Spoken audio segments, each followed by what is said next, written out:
Bonjour à tous, bonsoir à tous. Merci d'être avec nous et surtout avec Monsieur Sorensen que je suis très heureuse d'accueillir. Figurez-vous que pour moi ce soir c'est un triple plaisir. Le premier, c'est que c'est avec vous pour la première fois que j'ouvre en tant que présidente une conférence puisque je suis présidente depuis le mois de juillet. Et donc, voilà, c'est une première et je suis très heureuse de la partager et avec vous et avec un peu le Danemark, en fait. Voilà, donc ça, c'est la première chose. Premier plaisir. Deuxième plaisir, évidemment, et j'aurais dû dire le premier, c'est d'accueillir Monsieur Sorensen, de le remercier d'être avec nous. Et je dois dire un troisième plaisir, c'est que la première personne, le premier conférencier que j'accueille en tant que présidente est un conférencier qui œuvre dans ma spécialité depuis un nombre d'années que la pudeur m'empêche de vous dire, mais qui concerne l'environnement et la transition. Donc je suis évidemment particulièrement heureuse de cette conjonction de hasard. Alors nous aurions dû être 3 à vous accueillir et je dois donc excuser Madame Le Mardelet qui est l'adjointe donc de la maire de Paris en charge de la recherche, qui a eu au dernier moment un empêchement et donc je vous prie de l'excuser. Et je voudrais juste dire en introduction, Sadi notre directeur va évidemment introduire en tant que chercheur, en tant que collègue, Monsieur Sorensen, mais je voudrais juste dire une ou deux choses sur ce que va sûrement dire Monsieur Sorensen. D'abord, j'ai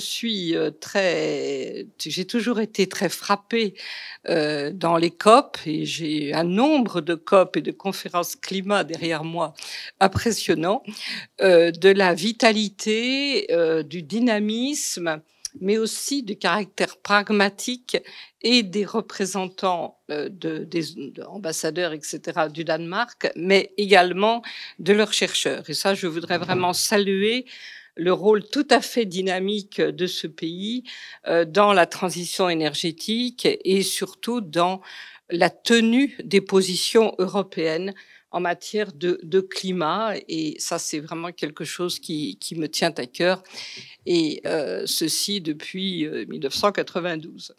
Deuxièmement, ce qui est très, très frappant dans le travail de Green Lab et du travail de Monsieur Sorensen, c'est en fait qu'il correspond exactement à ce que les jeunes demandent aujourd'hui, c'est-à-dire à ces discours, nous en parlions tout à l'heure avec Sadi, mais la mise en œuvre, vraiment, le faire, hein, le work, vraiment, aujourd'hui, c'est cela qu'il faut faire.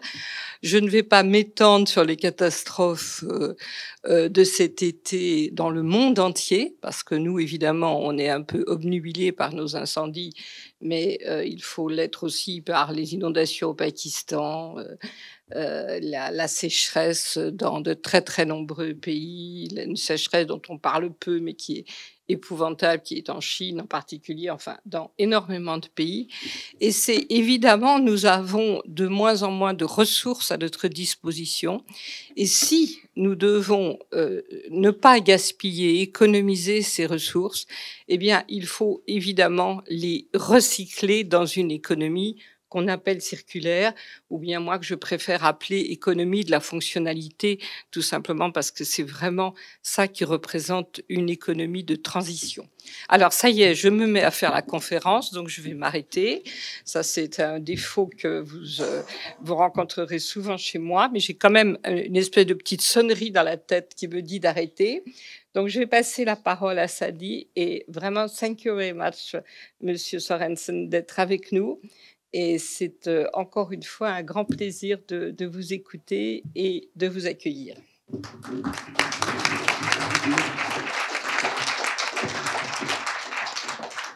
Merci beaucoup, Bettina, pour cette introduction. Merci, Christopher, de venir. Je vais être rapide et vous expliquer pourquoi nous avons invité Christopher à venir.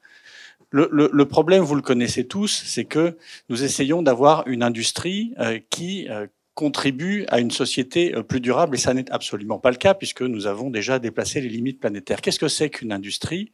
C'est quelque chose qui a des intrants, énergie, matière, savoir, et qui, avec du savoir-faire et des investissements, produit des produits et puis des déchets. Donc si on la simplifie, il y a un input, une production, un mécanisme de production et un output. Donc j'ai essayé de modéliser bêtement ce qu'était une industrie avec des entrées et des sorties. On pourrait la modéliser en fait comme une espèce de petit domino. Et notre problème, c'est quoi? C'est qu'actuellement, pour l'amont et l'aval, on ne prend pas en compte ce qui se passe, et en particulier pour l'amont. On est en train d'assécher toutes les ressources, et pour l'aval, on produit des déchets.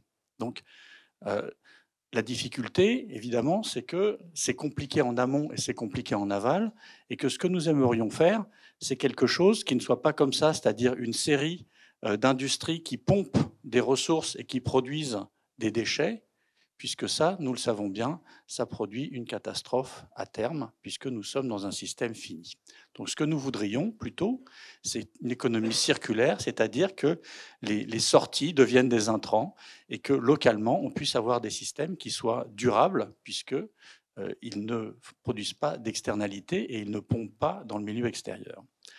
Alors, évidemment, c'est plus compliqué que ça en a l'air, et ça demande de grandes compétences. Et en fait, ça ne se résout pas en 2D, ça se résout même dans des dimensions beaucoup plus complexes. Et on voit que pour arriver à une économie de ce type, donc pour une société durable, il faudrait d'une part trouver comment bien assembler les briques techniques pour qu'on obtienne quelque chose de circulaire. C'est un problème technologique, mais aussi il faut qu'on apprenne aux humains à jouer différemment, c'est-à-dire à jouer de manière coopérative et ensemble pour produire quelque chose qui soit justement une économie circulaire. Et donc, ça, c'est un problème de sciences sociales. Donc, on voit que la question est une question qui n'est pas une question seulement technique, c'est une question socio-technique, et c'est pour ça qu'on a besoin non seulement des sciences de la nature et des sciences de l'ingénieur, mais aussi des sciences sociales.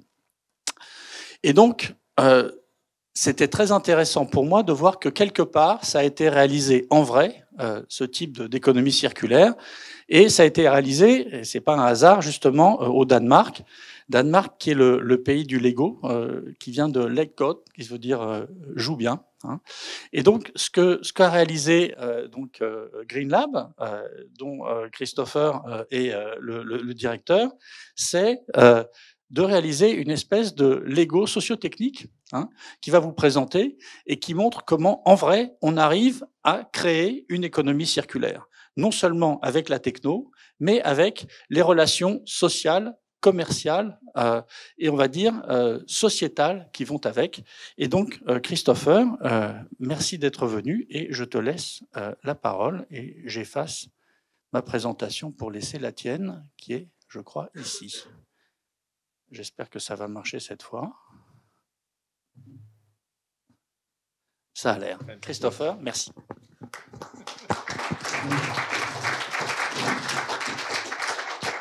Merci beaucoup. Sorry, I won't be speaking too much French tonight, but I will understand you most of the time. I used to live and work in Paris, but it was 20 years ago, so a little fuzzy. Thank you very much for the invitation, and thank you for sharing an evening with us tonight. And I think as Sadi, my gracious host, has mentioned, we need a lot of competencies to be able to accomplish this circular economy. So it's quite a luxury to sit in this room with so many bright minds. And the reason I came was to expand our network of knowledge, of creating new knowledge, of working together internationally, so that we get all the knowledge in the room as we try to proceed and make this new ecosystem for the next generation of our society. And it really is a society work. It's not a technical work. We think the technology, we can make it and we can figure that out. We have engineers, I used to be one, who can do that sort of thing. So it's really a lot about how we do things together, how we organize ourselves, and what we aspire to. And I'd like to give you just one example, which we're working on in Denmark. But really the idea is that we create many examples and many cases around the world, and we just start somewhere and aspire to do it better and then just keep going. I think the one thing I can say about our experience is we know a lot more about what we don't know now. So the questions are getting better. I think before we worked on a lot of bad questions and giving great answers to those. And now we're answering the right questions and realize how much we don't know about that. And it turns out there are no particular answers or solutions right in front of us. It's a lifelong journey to getting to somewhere else than where we are today. And I think it took us about 200 years to get here. So we're going to have to do it a little bit faster in the next round in the new ecosystem, which we decide together that we want to make. So I can tell you a little bit about what we're doing. And really the idea is to generally go through the case, bring up some different issues, bring some experiences up. But the idea was all the bright people in the room is to create the dialogue and to find more of the right questions and to discover what we want to work on together going on from here. Is that a fair assessment? Absolutely. Fantastic. So this is an actual picture of the site where we're working. It's what we call a greenfield site. It was just, the green fields, as you can see, there's water, there's lots of biomass, agriculture, there's also industry, and it's a rural area. So what to do in this particular region? So we've created a little introduction. It's just a 2-minute video, so you won't be able to fall asleep in time by the end. But it gives a nice overview of the idea of this particular site and what we're trying to do. I truly believe that what we're doing here holds the answers to some of the greatest challenges in our time. We are, in essence, creating a power shift. When sustainable energy was first harnessed, it was a great breakthrough. But a major problem was left unsolved. We couldn't store the energy that was produced. So when the forces of nature created more power than we needed at a particular moment, we had no choice but to let it go unused. What a waste. Until recently, we had learned to live with that waste, but not anymore. At GreenLab, we take the power from the wind and the sun and turn it into electrofuels, heat, and other green products. This power shift enables us to store green energy. Some of it is used for shipping or heavy transport, which today rely on fossil fuels. But we also use the energy to provide power, heat, and fuel to the green factories located in our business park. Here, businesses share their excess resources with each other, like heat or biomass. We call that symbiosis net, and it's quite unique. It means we enable green, sustainable, CO2-friendly production of pretty much anything. Now imagine that we duplicate and export that concept with everything it includes, from the technology know-how to the cloud solution that keeps everything running. We see it as both a solution and a business opportunity. Imagine transportation and shipping entirely powered by green energy. Imagine local communities suddenly able to power industrial business parks with sun and wind. Imagine a world finally independent of fossil fuels. Let's create a power shift.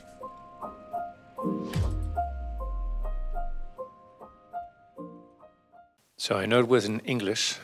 We should put some subtitles on there so it's easier to read, but I hope it gives you an idea. And the themes are really about no waste and creating the circular economy. And the nice thing is if you start with the thesis of no waste and you think about natural resources, well, if the wind's blowing quite a lot, how would you not waste that blowing wind? Or the sun is beaming down, how can you use it, potential of that completely? And today we have very strange market mechanisms, which mean you shut down windmills when there's too much wind, or you have to cut off your solar power when the network is full, because we've created a linear society with a lot of skewed market mechanisms and financial elements. And it's really interesting to see if you just take a step back, that, okay, something's gone wrong here when I'm standing in Denmark, which is a rather windy place, and you often see the windmills are stopped and it's blowing. And you just say, well, how did that happen? And how did Germans start paying Danes to stop the windmills from turning around? That just seems like a strange phenomenon. And then you get further into it, and you dig into it, you look at the infrastructure, socioeconomics, and there's a whole bunch of things which just go wrong to make that happen. But it's a symptom that something's not working correctly. And that's one of the things that sparked some of our thoughts. Well, what if we just started doing it differently? What if we just used all the natural resources we could and tried to apply it to something valuable at any time?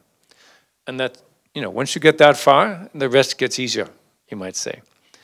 So to just give you some walkthrough of this, we had to first start with what is it we're doing here? What is it we want to do? And interesting enough, it's not about the business model.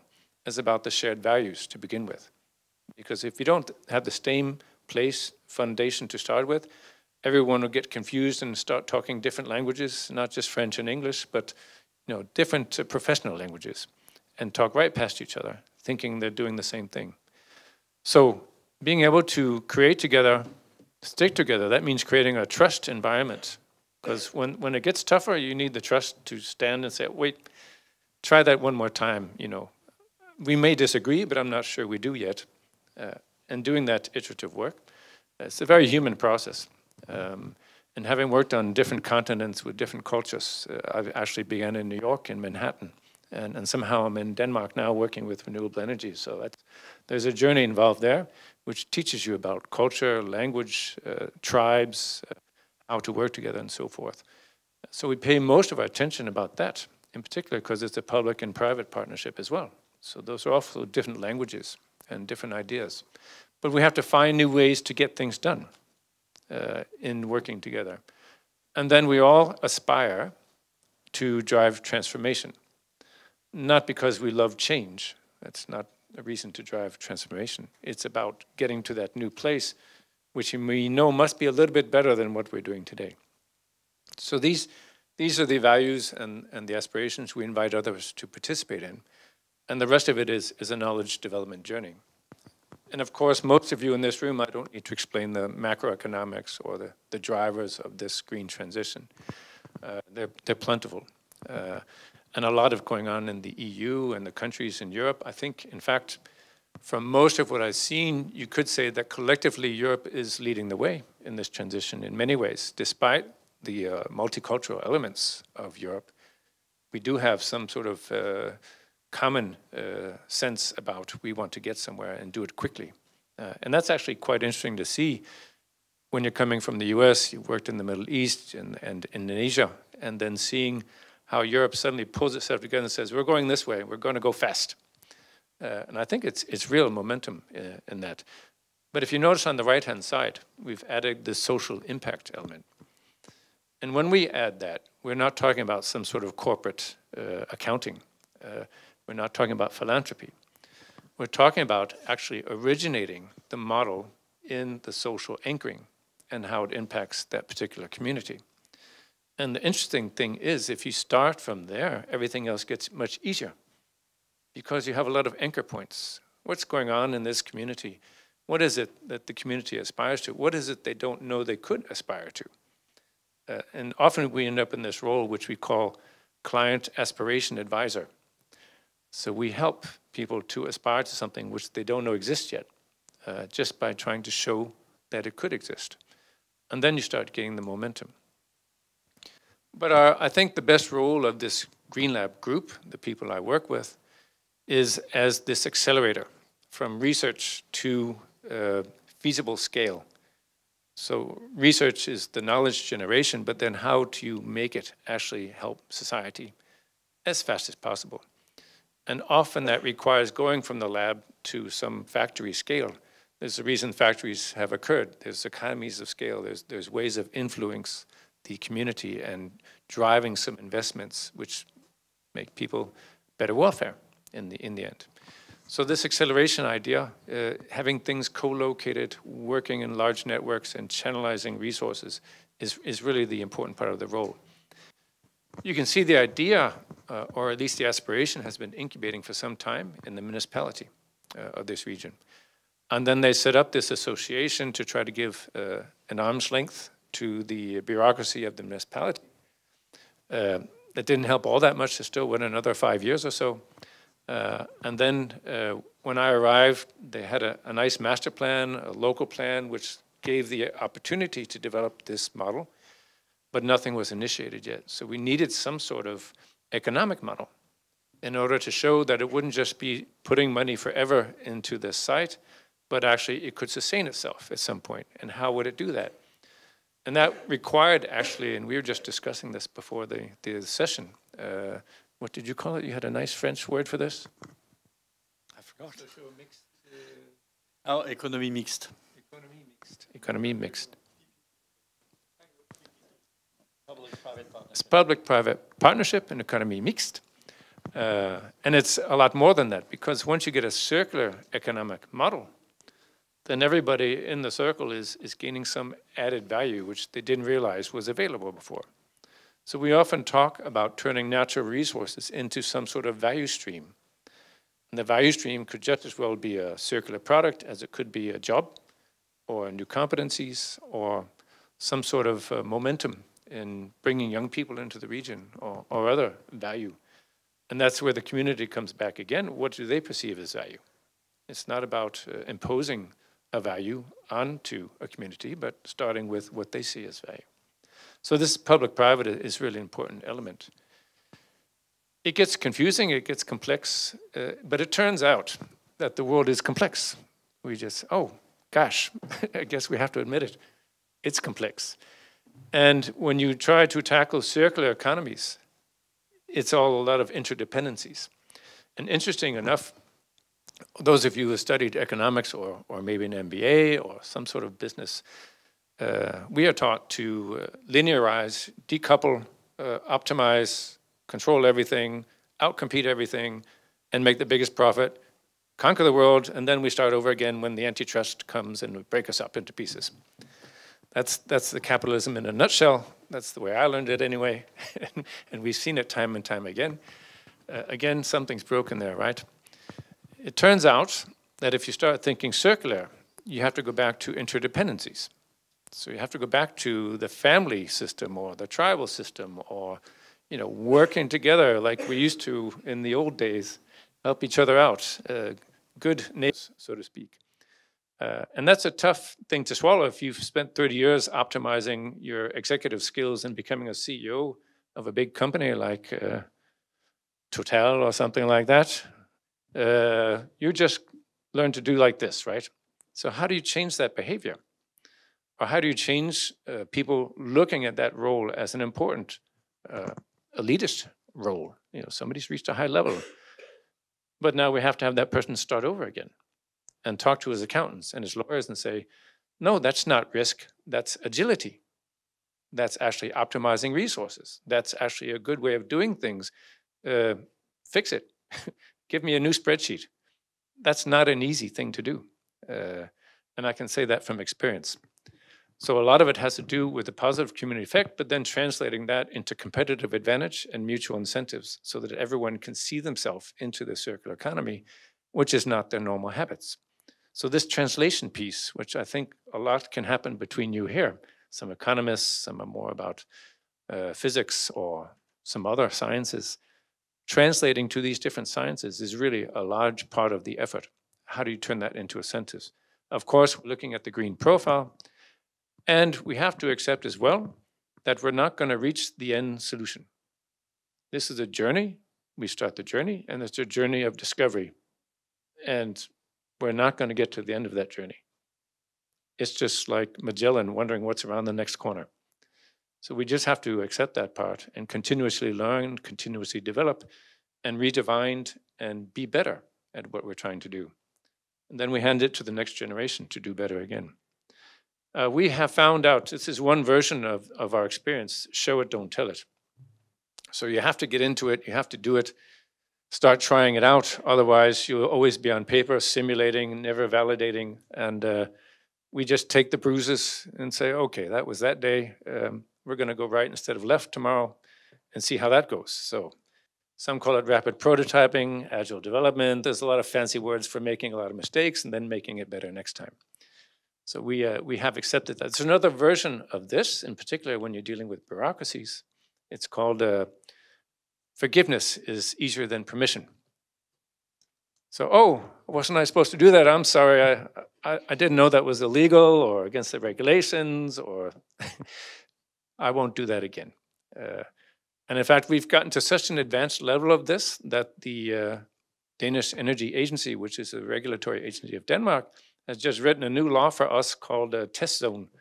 So we're actually forgiven for all the laws in Denmark now after 2 years of just confusing them.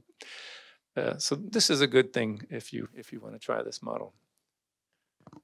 So what does the model imply? So producing, converting, storing, and consuming energy in new ways.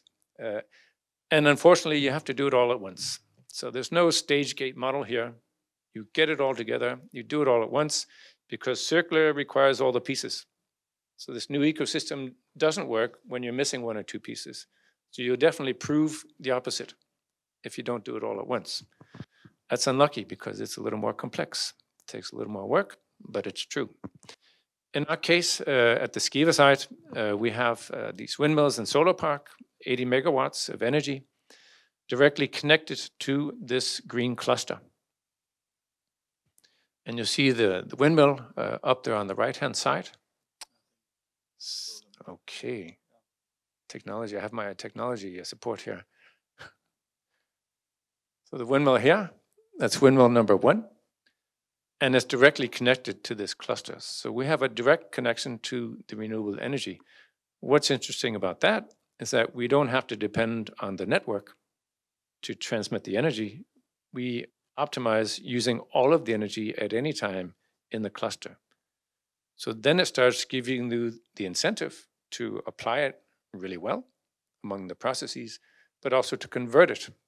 When you can't use electrical, what could you use at some other time? Well, how about some thermal energy for some of these industries? How about treating some water or splitting some water into hydrogen and oxygen? So this idea of having agile use of energy at any time is really one of the key components, because natural resources have a cycle. They come and go, the wind comes, it goes, the sun comes and goes. And if we start adapting to that, things make a lot more sense. Whereas in our society, we've done this 8-hour shifts, production, turn up the energy, go home, use more energy, nighttime we'll sleep, no energy. It's really tough to manage energy against nature in that respect. And that's why most utilities say, well, renewable energy, that's really a mess. We can't deal with that. We need a flat load of energy, and then we need to adjust. I think we need to challenge that paradigm a little bit better than we do today. So why does the cluster matter? Why not just, distribute everything and make it work? I have a little case example, not because you have to understand everything, but just to understand putting a process into a new context gives a lot more value. So here's a really nice process, actually. You take straw from the fields, which after the harvest, you just have waste straw. Usually it lays there, it can decompose and become methane, in fact. You pick that up, you put it into this really warm oven, 600 degrees with nitrogen so it doesn't burn. And that's a pyrolysis process. So it's a fancy word for baking straw. Turns into a gas. And that gas then is what you call a syngas. But the interesting part of this process is what's left over is biochar. So this sort of carbon form, which is very inert, non-soluble, and you can put it back to the soil and enhance the quality of the soil, which means you get a better harvest the next time, which means you get more straw, which means you get more to the process, more biochar. So you can see the circularity in this process. At the same time, this gas, you can turn it into, for example, jet fuel if you add enough hydrogen molecules. But where would they come from? Well, you order them from Shell Oil or somebody else at the refinery, and you get your jet fuel. So this is half good and half not so good. If you put this into a new scene then, so now you're going to take the grass and do some protein extractions. That will give you the fibers, but also gives you another product, which is protein. You take the heat from the process and you send it over to the biogas plant, which enhances the productivity of the biogas plant. You then take that protein, you're going to have to dry that out to make it into animal feed. Well, what would you use to dry that out? How about we use some wind and solar power to dry that out? And by the way, we can then use that renewable energy to power some P2X systems, creating the hydrogen on site, which then you use to make the jet fuels from the original process, which is the straw pyrolysis. So now you have a complete circular economy showing up just by creating the right scene for this particular factory. And this factory is the first in the world, in fact, running at commercial scale. They never imagined they'd want to be into an interdependent cluster. In fact, quite the opposite. When you want to build the first factory, you want no variables at all. You build it out by itself, check what the input and the output is, how efficient it is, all that sort of thing. But we convinced them to put it into this scenario because they could get so much more value out of the side streams of their process, and they could reduce the input stream costs, which means everything the output is cheaper, in fact, and the CO2 is much better. Now that was counterintuitive to them in the beginning, but once we did this lovely picture, they were completely convinced. Obviously a very good picture. Other small examples of actually trying to do this, that same process, which is Stiesdal. He's the father of the wind industry in Denmark, actually. So this is his new business. A lot of the process running at 600 degrees gives extra heat, so they have to cool it down. So cooling it down actually means taking the heat out, and then you can put it somewhere else. So in this case, we just send it across the street to the biogas plant, and they use this heat to separate CO2 from the biogas. So you have clean methane. And then you keep going, the CO2 from the biogas goes over to the P2X and you make methanol. So you're creating two value streams out of this excess heat now. You all getting confused, or we're doing all right? The physicists are going, no problem, I got this, yeah. One more example, just to make it concrete, because it often seems like a theoretical exercise, but these are actually things that are happening. Our PTX station will be up and running by November, connected to the windmills. The hydrogen can be sent over the Starfish factory. Why? Because they use natural gas to dry out the powder for the proteins. Tell them why you have a Starfish factory. Well, doesn't everybody? It's not normal? No? Okay. The Starfish factory. I'm glad you asked, Sadie. This is a very nice circular story as well. So there's an invasive species of starfish about the size of my hand running into the fjords in Denmark from the ballast water from the ships going by. So they're going in and having a feast on all of our mussels and oysters and delicacies in this fjord, which is a delicate ecosystem. So we found out there's a lot of protein in the starfish. So now the fishermen who normally fish for the mussels and the oysters and farm them, they have a season before that where they go and harvest the starfish. And we found a very nice, delicate way to harvest the starfish without wrecking the earth. 10,000 tons of these starfish a month for 4 months get harvested and then put into this factory where they generate organic proteins. The organic proteins then go to organic animal feed for the region. So you have a whole ecosystem starting up with fishermen have an extra fishing season. The farmers get protein from locally produced protein from the starfish instead of importing soya from South America and China. So the CO2 goes way down and the quality goes way up. And then they have a new business called a protein division in their cooperative business where there are 4,000 farmers who own the cooperative. So now they have an extra revenue, in fact, from creating these proteins, and they sell it to other parties as well outside of the cooperative. And of course, they locate it in here so they could get a more CO2-friendly thermal systems to dry out these proteins, but also to generate other symbioses with the other factories. For example, if you take the grass and the starfish extraction process, you have a brown liquid left over, which is very nutrient-rich. If you put that into the biogas factory, you get 4 to 7% more biogas out of the same reactor. So that's why we have the starfish. Fantastic circular story. Everybody's happy, except the starfish, of course. It's unlucky for them. So we will reduce the natural gas use from the hydrogen, and we also have the pyrolysis process with syngas we can use to reduce the natural gas, which means basically you have a completely green circular economy in this starfish protein factory. Nowhere else in the world this is happening, but it's really an organic development based on this consortium which has come together around the model. So, and that's really nice to see. These new discoveries keep building on each other. So we're reaching towards the end now, so don't get concerned. You don't have to know all of this diagram. It's not a test afterwards. The idea of this is in the middle you have the functional diagram of the site. Many of you have heard about hydrogen or P2X systems. The point for us is that don't just make hydrogen and then send it in a pipe somewhere for fuels or something else. Put it in the right context so you can generate more value than just the hydrogen molecule. So add it to proteins or add it to making some sort of other processes which can add value to the community. In COP26, we have this language, just-based transition.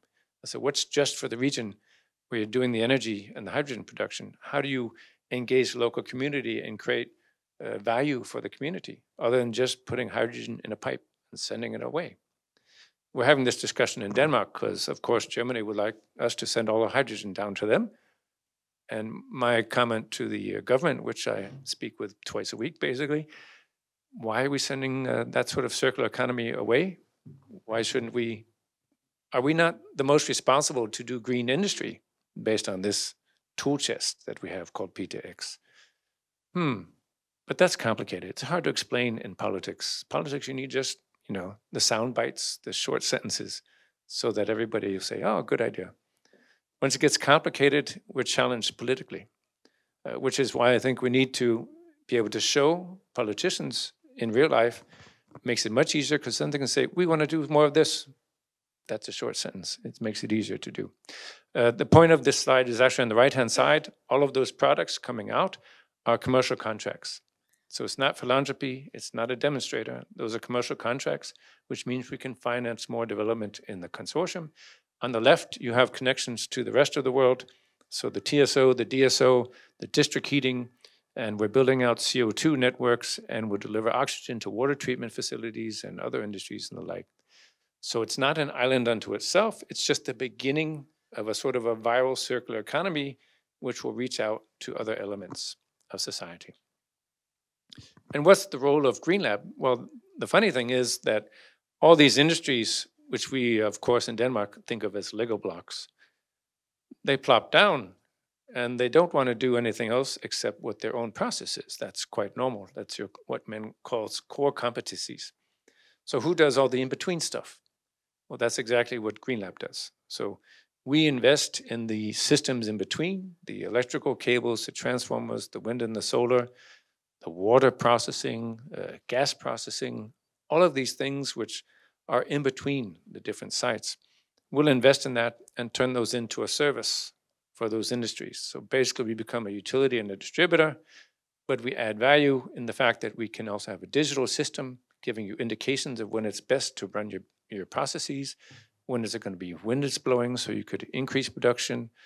All this demand response is quite nice, but when you do it 10 by 10, it gets a little more complex and you have to have some buffers and conversions in there. As I mentioned, we're affecting then the regional economy and the regional infrastructure. This is a plan from the National Gas Company to extend our cluster to other clusters, which are now trying to follow our lead and connect the dots, so to speak. So this is a hydrogen network planned for the next few years, connecting the different clusters which are under development in Denmark. And then the other way around, and nobody ever thought of this, developing a CO2 gas network, which seems counterintuitive. But it turns out, if you want to make green fuels in a cluster, it's good to have scale, because all the small biogas plants, it doesn't make sense economically for them to separate and process and clean and make fuels. So we're actually reaching out to these smaller biogas plants and we'll help them separate the methane and the CO2 and then use the CO2 for green fuels and green industry.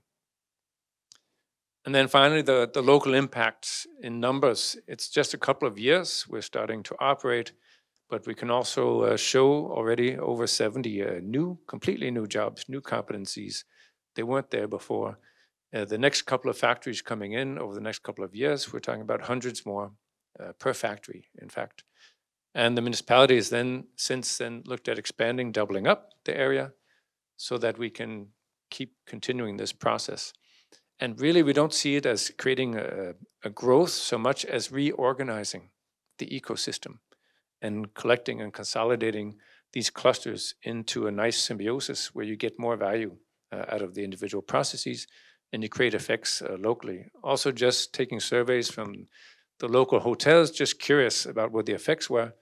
You can see from 2018 to when we started in 19, suddenly there were a lot of nights at the hotel. In fact, there's one nice, really cute hotel not far from the site, out in the middle of nowhere. And they had 1 or 2 guests every now and then in the summer because it's a nice landscape. Now they are fully booked for the people building stuff on the site, and they hand them a lunch bag on the way out and say, we'll see you later tonight, sort of coming home every day. So this has become a nice stayover place for people working on the site doing development. So what is the next step? The next step is a replication. We want to accommodate the growing interest internationally. And why would we do that? Well, everybody can notice that if you look at the energy flows into industry, about 2/3 of that just goes poof. All the waste energy, what we call cooling, is really just getting rid of heat, thermal energy, stopping windmills. A lot of industrial processes calculate with the energy loss of it. And this is one of the studies done for the US, where they can clearly see just by self-reporting, most of the energy goes away. That doesn't make much sense. So the research is pointing towards 3 waves, and we've already initiated this with our own funding. How do you design an industrial cluster with a society as the basis? How do you do the regional integration, as we're starting to do in our infrastructure? And then how could you replicate this in different sites around the world for those who have an interest and aspiration to do it? We try to create the methodology and the models to be able to accommodate that. And this is where the dialogue, I think, really begins in this particular context. Developing design principles for curated eco-industrial clusters. This is one of our missions, to be able to do replication and work with other sites. What is the priority of the social impact and community and business behavior from linear to agile circular behavior? So as I mentioned, being a linear optimizer, being good at business or being good at being engineering or running that process straight ahead, how do we change those mental models and behaviors into circular agile models, accepting that interdependency is not a risk, but actually a robust model to look at? That's a challenge. So there's a lot of weight on the social and the mental models in this. That's actually probably the primary challenge. How do you match nature's forces to human development needs? So it's not going all the way back to caveman, but I sail a lot, so I don't sail when there's no wind, funny enough. And if you could convert that sort of concept to how we put our society together, then we get a much farther along the way. And how do we lead scaled initiatives to show the value of the model for globalization, or what we really mean is replication? Because you can't globalize a model. Each site has its own profile. So it's really just a replication, applying the model. We need to engage the public and corporate resources at any one site to accelerate that green growth. And we have that discussion everywhere we show up. We say, well, what's going on here? Why do you want to make a transition? Sometimes they don't know. This just somebody said they should. So we're just going ahead, which means you have the wrong questions, right? So creating this idea of what we call a value mediator, a trusted intermediary who adds value in business models and facilities and investment, converting these public and private entities, researchers, utilities into new markets, products, and spin-offs. That's essentially creating a new ecosystem in the community, which requires this role of in-between, and then finding new ways of doing things, new ways of thinking and working, and then helping everyone to get an incentive to do it. This is an example of how we did that particular site. So this is actually the mapping for the Skive site, looking at all the different aspects of it, both as regards to what's on site, what's the potential of the site, who is willing to participate, public and private, and what are we missing in the end, so we need to go get it and put it into the puzzle. And that we're turning into a methodology so that we can go out to these other sites in the world. These are the actual dialogues going on today. Very interesting, diverse set. My CTO is actually in Washington, D.C. today with the Prime Minister of Denmark, working with the Department of Energy about applying this model, in particular for rural development in the U.S., which is a very underserved piece of the U.S. actually. everything you fly over from New York to LA, that's the part they're working on. It's just like Australia, right? There's a big piece in the middle there, what to do with that. But really, we have to work together to find these models. And here, I'm looking to expand the research community and look for new ways of collaborating interdisciplinary work so that we can be better at this type of model. We have a network today, an ecosystem, where we also have our own funding from various sources. So we create fellowships today to do work based on those gaps we see in the ecosystem where we have the right question, but we don't have the right answer yet. And this has really given some quite interesting results. And the idea is not that we recreate a new research, but we send it out to research network. Researchers who are already working on certain paths to a solution come with their best proposal about they think they can solve it. They can do it in 1 year, 3 years, 5 years. And then we have a scientific group which evaluates the viability of these proposals, and we fund them. And this is the kind of work we want to expand today, enrich the research collaboration, and then bring it to bear on the new ecosystems.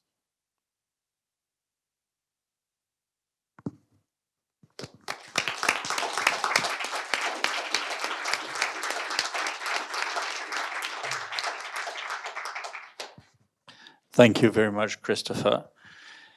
You see why we brought this guy here? This is the Institute for Advanced Study, and this is advanced.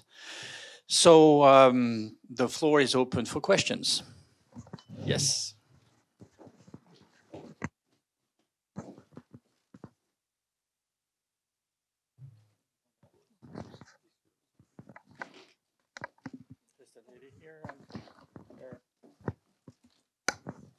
Thank you. Thank you. Merci. In French, en anglais, Podansk. I can't speak Danish. Christopher understands French but doesn't speak it well. Okay, I'll do it in English. So my name is Antoine Cazé. Thank you very much for this presentation. I am Vice President International for the Université Paris-Cité in Paris. And as it turns out, we have a European University Alliance called Circle U. So Circle. And amongst our partners is the University of Aarhus. So there's a reason why I'm very happy to speak with you. Actually, the name and the logo of our alliance, Circle, was inspired by the Infinite Bridge in Aarhus. So I have two questions, actually. My first question has to do with education. You mentioned the societal impacts and the importance of getting together and connecting in order to make that power shift you've been talking about. So I'm curious to know, in your experience and with your expertise, what would be for you the most important thing to teach to the younger generations regarding this green transition and power shift we're talking about? What would be the smartest and most powerful kind of curriculum that would allow young people to take hold of this issue and really become actors in that power shift? And my second question has to do with Europe.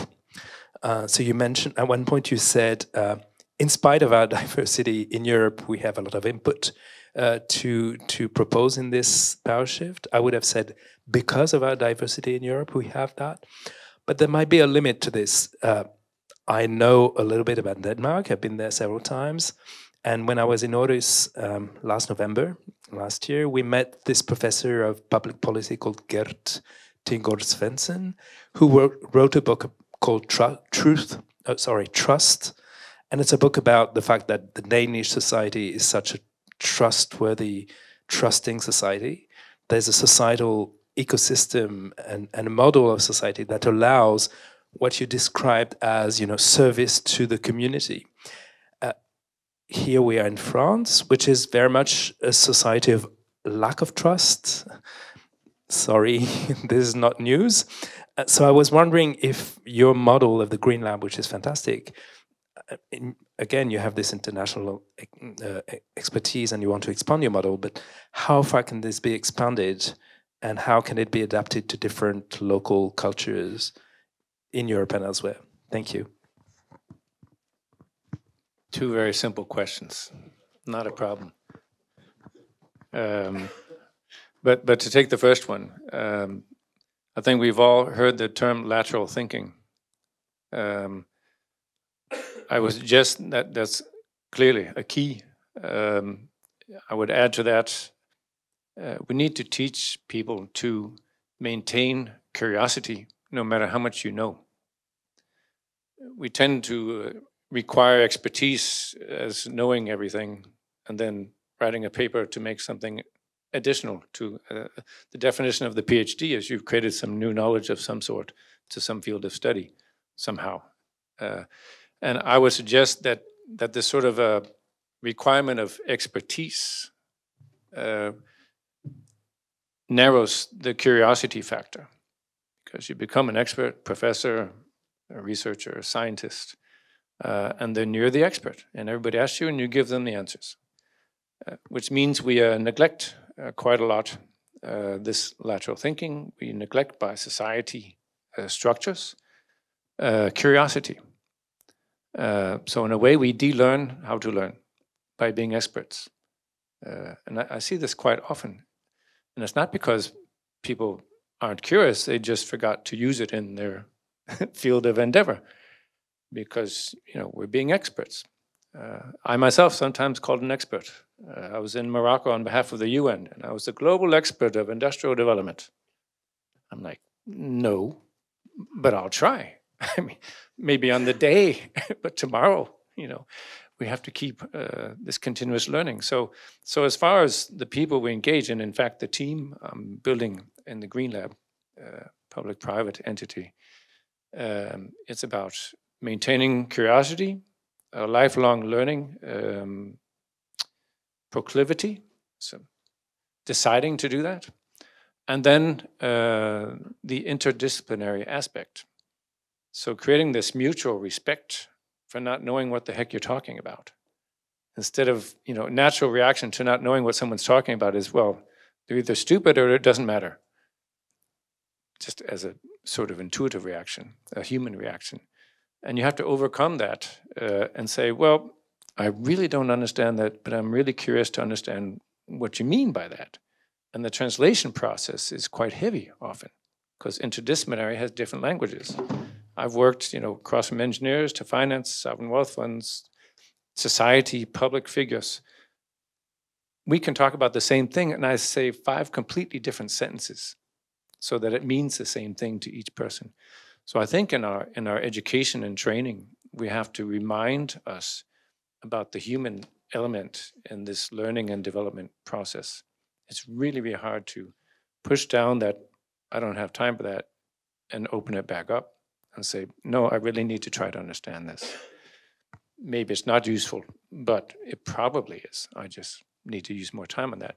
And interesting enough, when we're all very busy like you are, which is why I'm such a privilege you all joined us this evening, I appreciate being busy and using 2 hours of your evening and something else.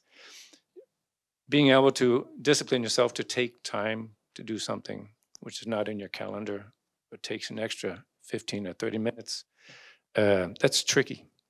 That's tricky. So there's a training in that.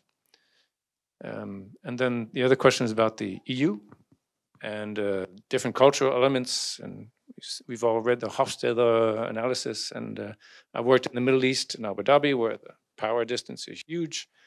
Denmark was very flat. In fact, if you think you're a little more important, they'll all hack you down right away. It's very quick. Coming from New York, I've got bruised knees quite a lot. So I've learned my lessons after 20 years. But it turns out that even though we organize ourselves differently and we speak to each other differently, and how we show respect has different characteristics, we all aspire to the same thing: to have a happy home, a happy life, a thriving community, to provide for ourselves and for our neighbors, usually the people closest to us. So there are our core human values, which are in every community. They just express themselves differently. And that's why I mentioned you start with the community itself. So what is the community culture, the way of the community expression? How do you adapt the language to start there where they are? Even the Danish philosophers talk about you have to start where the person is in order to make some progress. So we take a lot more time on learning where the people are. in any one place. I remember in coming down to Abu Dhabi from Denmark, the adjustment was just too big. I was too nice. so they listened to me for like 2 minutes, and then the CEO goes, halas, yalla, next. No respect, just get out of here. Come back to me with a decision, Tell me something I don't know. And so I had to translate into financial language, an investment case, and then just yell back at him. Then it went well. Just yell back and be sure about your case. You're done. Okay, done. 50 million. Go. Do it. Halas. It was a whole different experience. So you just have to adapt and adjust. I could never do that in Denmark. Hey, it's like this. I'm going to do that. Ready? 50 million. They're like, 50 million? We don't have 50 million. We're just Danish people. So the adaptation is quite remarkable, but the aspiration is the same. And being able to speak to a sheikh or CEO of ADNOC in one language and speak to the head of Ørsted or the Prime Minister of Denmark in a different language, and realizing they're both trying to get to the same place, is really a remarkable lesson, and it has nothing to do with our values or aspirations. It's just a way of being that changes. So I would imagine it's the same here as in Denmark in the end. Thank you very much for your presentation. My name is Sylvain Chapon, and I work for ENGIE. It's a global energy service company, as you maybe know. And we share many values and common points with you. Energy transition searching, economy circular solutions to DHC networks, every kind of neutral carbon solutions, and of course resiliency territory solutions too, as you perfectly demonstrate. But I maybe have a question for you. Maybe it's a mistake on my side, but I didn't see anything about the digital solutions. And I think of digital twin solutions for critical infrastructure, urban planification, energy consumption planification or simulation, and of course inclusivity to take part of demographic evolutions and consumptions anyway. And what about that? Another easy question. Yeah. Thank you for that. But as I can hear, you're very deep into this work. I'll go back to one slide for that purpose, because I went quickly past it, of course, just for the sake of this session. And it's there. So the digital platform is there, just on the left column. It's a vertical digital platform. We call this MECO. There's an EU term called MECO. Originally it was MEC, and then we joined that MEC group, multiple energy carriers, and we said, what about optimizing that? So then they said, oh yeah, let's do that, MECO. So we call this MECO. And it's a digital platform because you can't run it otherwise. There's no possible way. And in fact, everything we do connects to real-time, multiple sensor controller, data-driven system. Yes, and then of course we are working on the AI and machine learning, because the more data, the more information, the more you need to process and learn. We can apply that forward to the design of other sites using these prognoses and results from the data-driven. The more sites you get, the better the prognoses get. Likewise, we have a trading system to the left, out to the network.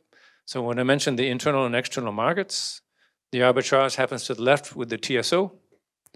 And we have a trading company working with us, which has a trading platform, but which isn't sophisticated enough yet. So we're building out to all the various products, what we call from product prognosis to product. So if you have a trading company, you have Vestas feeding you information about what's coming in 1 hour, convert that into what's the most value on the right-hand side in a matrix operation. You can optimize depending on what you want, lowest CO2, lowest cost, highest value. It becomes just one big matrix. You just need the data to do that, which is why we're very happy to be able to put this model together, which is so diverse, because that's a unique constellation for the data. which means we can help enable others to do that as soon as we have that data driving the system. Yes.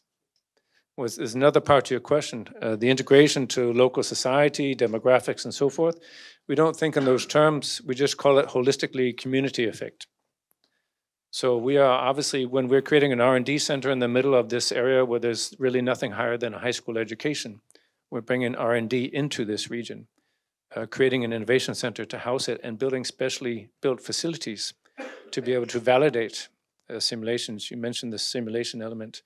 So we are building a platform to validate simulators, which there are many of them. I'm sure you have a few yourself simulating these models. And how do you validate that? You need a living lab to do that. So that's why we like to engage with companies like yourself with the resources and interest to validate these models, because then we can design according to what you need to validate, which means we can put an extra conversion or, yes, exactly. Hello, thank you for your presentation. So I'm a PhD candidate.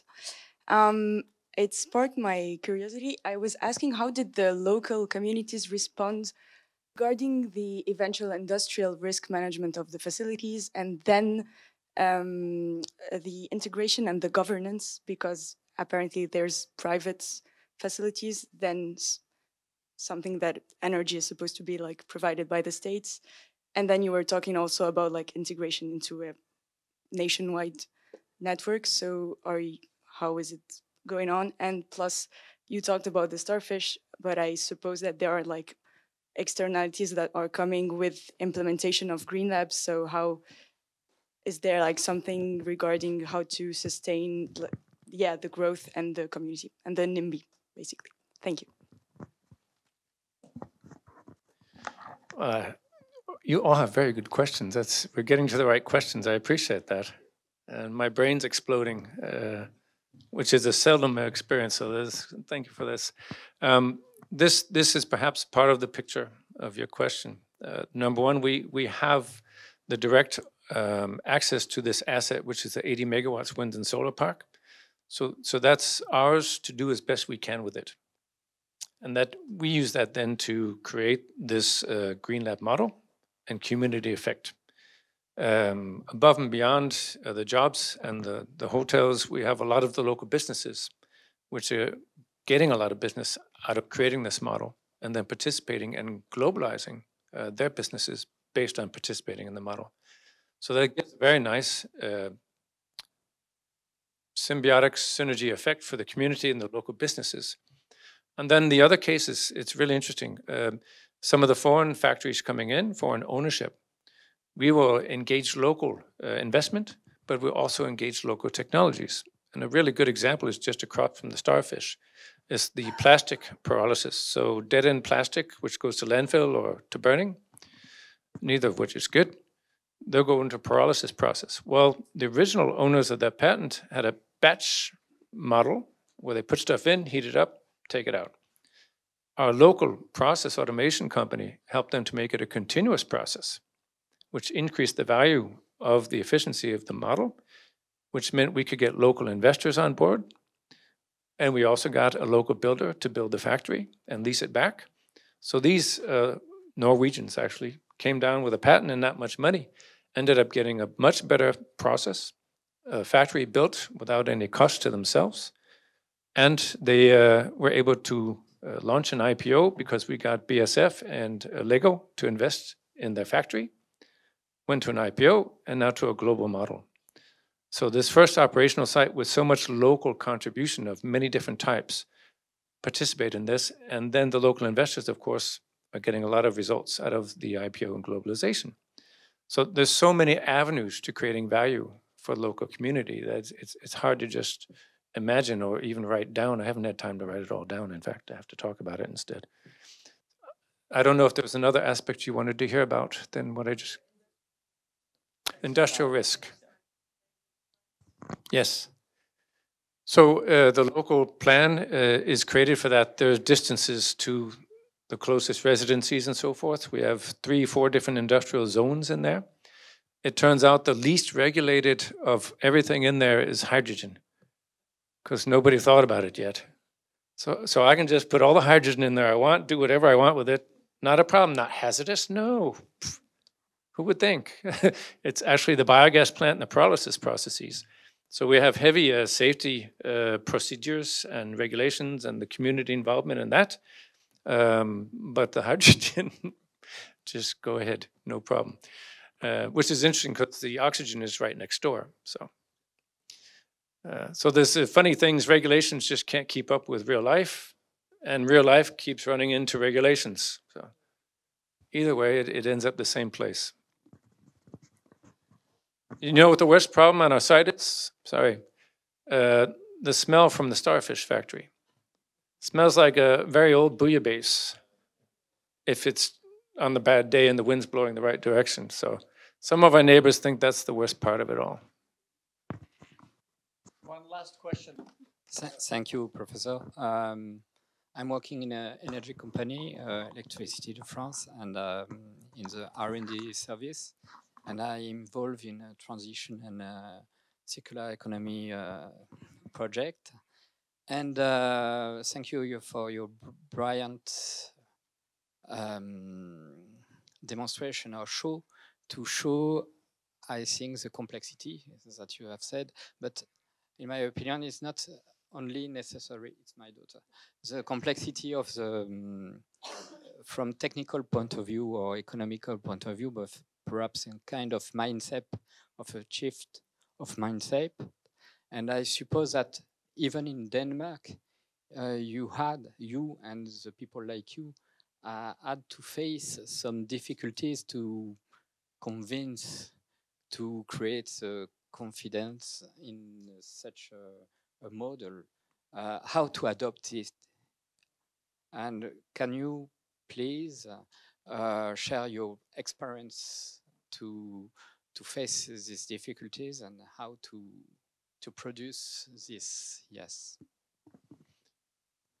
Yeah, actually, we related to it previously. We talked about different sites, different cultures, and so forth.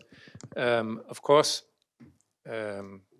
I came into this project with some credibility from the Masdar project in Abu Dhabi and an international network. So some trust and credibility is important. I came into the region as well as an advisor for green growth and innovation. So you might say that that experience met aspiration, and that's a good start for the trust factor. So as far as the public entity, they were ready to do something and didn't know how. And I knew how and would like to partner up with them. As far as the rest of it, it's a translation in particular for the corporate entities. As Angie here, I'm sure will realize you need to translate it into numbers, incentives. What is the global footprint for this after we've done the first demonstrator? So knowing that language, the financial language, the globalization language, and being able to speak to corporate leadership is a critical skill in order to channel resources into it. But of course, it has to make sense as well. So this risk reward at scale, the first thing I said to Skiva was, we cannot do this as a local project. We're going to have to do this as a global landmark project and channel resources internationally into this, which can be reused and replicated elsewhere. That's how you attract the resource and interest and incentives. So it's translation. Yeah. So I have two questions. The first one was the fact that the Green Lab system was obviously built with the idea of it being circular in mind, and it's obviously new.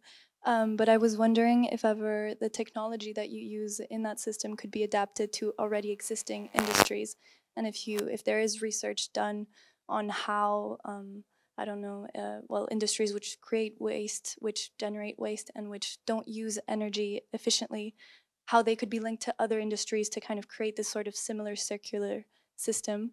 And my second question was the fact that you touched upon the issue with renewable energies and the fact that they aren't adapted to our 8-hour system, and the fact that we kind of have this system in society where we need a constant flow of energy during the day.